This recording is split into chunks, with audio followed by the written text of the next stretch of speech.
श्री गणेशाय नमः। हर हर महादेव। कर्मकांड बाई विभूति नारायण पांडे, शास्त्री, महामाया नगरी, अंबिकापुर, छत्तीसगढ़। गीता ज्ञान चैनल में आप सबों का हार्दिक स्वागत है। माताओं, बहनों, प्रिय साथियों, आप लोग कैसे हैं? आशा करता हूं कि आप सब अच्छे से होंगे और अच्छा से होना भी चाहिए। तो आज मैं भगवान श्री गणेश और माता सरस्वती के चरण कमलों का वंदना करता हुआ अपनी कक्षा को प्रारंभ करता हूँ। तो प्रिय साथियों, आज हमारी जो कक्षा का विषय है वह है कुंभ राशि आने वाले समय में क्या कुछ पाने वाली है। प्रिय दर्शकों, आप सबों को अपने ही चैनल गीता ज्ञान में मैं हार्दिक अभिनंदन करता हूं। साथियों, आपके लिए कुछ बड़ी भविष्यवाणियां मैं आपके लिए लेकर के आया हूं। यह मैं कहना चाहता हूं, मैं यही बताने के लिए आया हूं। आज हम आप लोगों से बात करेंगे पॉइंट टू पॉइंट। मैं आपको पॉइंट बताता जाऊंगा, सिर्फ आपको नोट करनी है। आपके पास पेपर और पेन होना चाहिए, क्योंकि जब हम पॉइंट वाइज चीज़ें रखते हैं उसमें हमारा रिसर्च ज़्यादा छुपा हुआ होता है। हमें भी प्लानिंग करना पड़ता है कि कौन सा ग्रह कहाँ होगा, कब बकरी होगा, कब मार्गी होगा। फिर आपके साथ उनका फल तथा जुड़ेगा। ये मैं जो डिस्कस करूंगा वो अपने अनुभव के आधार पर करूंगा। हम टाइम टू टाइम अपने सूत्रों को रिफाइन करना पड़ता है, देखना पड़ता है। कुंभ राशि के स्वामी शनि हैं, न्याय मूर्ति हैं, कर्म का फल देते हैं। आप कर्म कैसा करोगे वह आपके हाथ में है। आपको पता है कि सामने वाला व्यक्ति को बहुत ज़्यादा पीड़ा पहुंच सकती है आपके द्वारा किए जाने वाला कृत्य से, और फिर भी आप कर रहे हैं। इसको कहते हैं पाप। आपको ये आभास हो रहा है कि हमारे वजह से सामने वालों की पीड़ा पहुंच सकती है, नहीं करना चाहिए, तो मत करिए। यही है आपका कर्म। कर्म दो है, अच्छे भी हैं और बुरे भी हैं। डिसाइड आपको करना है और उसका फल देना है। कर्म फल दाता न्यायमूर्ति शनि देव को।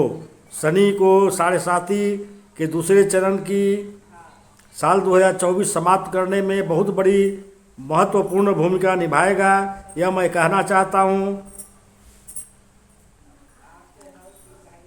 आज सबसे पहले मैं आपसे पॉइंट डिस्कस करूंगा, और वो है, पहला पॉइंट ये है कि आप जहां 11 नंबर कुंडली में है वहां शनि बैठे हुए दिखाई देते हैं। मान सम्मान बहुत अच्छा होगा, व्यक्तित्व बहुत अच्छा रहेगा, काम बनेंगे, काम की रफ्तार अच्छी रहेगी, काम कोई रुकेगा नहीं। पूरे विश्वास से मैं कहना चाहता हूँ। पहला पॉइंट ये कहता है कि सम्मान आपका रुकेगा नहीं। सस नाम के राजयोग इस समय आपके कुंडली में बना हुआ है। इस राजयोग का फल पूरे साल 2024 में आपको शुभ रूप से प्राप्त होकर ही रहेगा, पर डिफरेंट आएगा। डिफरेंट ये आएगा जब शनिदेव बकरी हो जाएंगे और इनकी वक्र चाल का जो प्रभाव है वो जुलाई महीने से शुरू होगा। 2 महीने बड़े उत्तम हैं, बाद के महीने में उल्टे चलेंगे तो फल थोड़ा रोक देंगे। मिलेगा राजयोग का ही फल, परसों हो जाएगी आपका चाल टूट जाएगा। धीरे धीरे चल रहे हैं, फल तो देंगे, लेकिन धीरे धीरे चल रहे हो तो कम देंगे। मिलेगा ज़रूर, पर देरी से मिलेगा। दूसरा महत्वपूर्ण पॉइंट क्या कहता है? दूसरा महत्वपूर्ण पॉइंट यह कहता है कि 2024 अप्रैल इंड से देवगुरु बृहस्पति केंद्र में आ जाएंगे, और यह दूसरे पॉइंट में आपको एडवांटेज मिलेगा। जैसे ही गुरुदेव केंद्र में आएंगे, कर्म पर दृष्टि जाएगी। गुरुदेव 2 नवंबर को आएंगे वृश्चिक राशि पर, मित्र राशि पर। कैरियर, नौकरी, उन्नति, प्रमोशन आपको सब देंगे। शनि की भी दृष्टि आ रही है 8 नवंबर पर, और गुरु की भी आने वाली 8 मई से। ऐसी स्थिति में काम को गति मिलेगी। जो पावरफुल ग्रह हैं जिनका बड़ा रोल ज्योतिष में है, शनि और गुरु, क्योंकि लंबे समय में परिवर्तन करते हैं। अच्छा रहेगा, खर्च बढ़ेगा। दूसरा पॉइंट ये भी कहता है, और धार्मिक के प्रयोजन में यह धन आपका खर्च होगा। तीसरा महत्वपूर्ण पॉइंट यह कहता है, आपके लिए ज़्यादा महत्वपूर्ण है कि देवगुरु बृहस्पति जब वक्र चाल में होंगे उस समय 3 गुना रफ्तार से आपके खर्चे होंगे। वह समय होगा 9 अक्टूबर 2024, यानी कि आखिरी के 3 महीने में खर्चे को नियंत्रण और बहुत सोच समझ कर करने हैं। चौथा महत्वपूर्ण पॉइंट क्या कहता है? चौथा महत्वपूर्ण पॉइंट मित्रों जुड़ा हुआ है आपके शुक्र ग्रह के साथ। कौन है शुक्र? दैत्य गुरु हैं, ज्ञानी ग्रह हैं। और चौथे पॉइंट में आप ये तारीख नोट कराना चाहता हूँ, लिख लीजिए। 7 मार्च 2024 इस टाइम पीरियड में शुक्रदेव आपके शरीर पर आकर बैठेंगे। दर्शकों, कुंभ राशि में बैठेंगे 7 मार्च को। बहुत इम्पोर्टेंट हो जाता है, क्योंकि भाग्य की कुंभ राशि में बैठेंगे तो आपको सुख संपत्ति, गाड़ी, प्रॉपर्टी, यानी कि सुख के स्वामी होकर के आपके शरीर पर बैठेंगे। यह मैं कहना चाहता हूँ।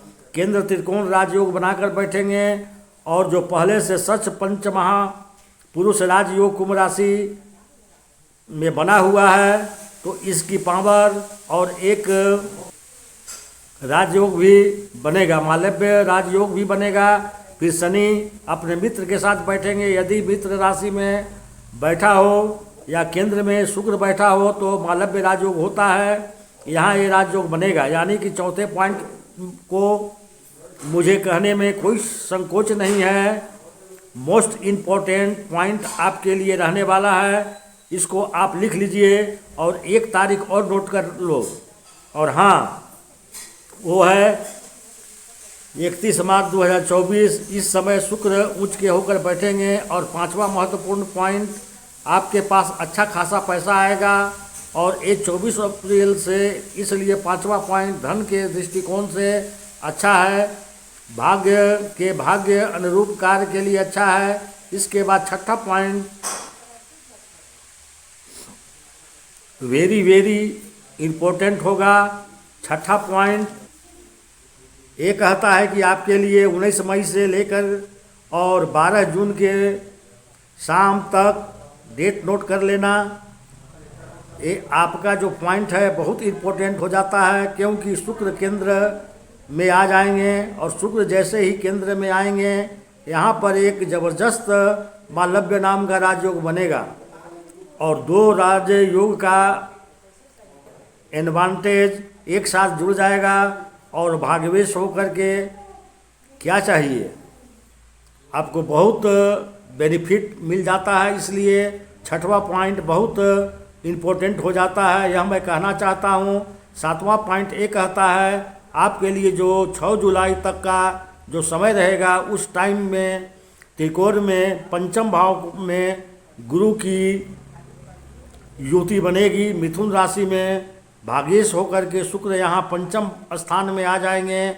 आपके सुख सुविधाओं के ठीक नेक्स्ट स्थान पर आ जाएंगे, द्वितीय हो जाएंगे। और शनि के साथ 9 पंचम राजयोग बनाएंगे। मैंने अभी से आपको बता दिया, यही है ज्योतिष। और मैं कह रहा हूँ, लिख लो, इस टाइम पीरियड में ऐसा होगा, क्योंकि ये मेरा रिसर्च है, ये मेरा शोध है। आपको 7वें पॉइंट का एडवांटेज आपको उठाना है। कैसे उठाना है? उसके बाद 8वां पॉइंट कहता है कि सावधानी बरतें। सावधानी इसलिए बरतनी है कि एक सशाष्टक योग बन रहा है। ये 6 जुलाई से लेकर के 31 जुलाई ये दोपहर तक रहेगा। और इस सशाष्टक योग में आपके भाग्य की हानि हो सकती है। इस सशाष्टक दोष में आपका स्वास्थ्य खराब हो सकता है, पेट खराब रह सकता है, बच्चों के साथ रिलेशन खराब होगा, पिता के साथ होगा। इसलिए आपको 8वें पॉइंट में ज़्यादा ध्यान रखना होगा।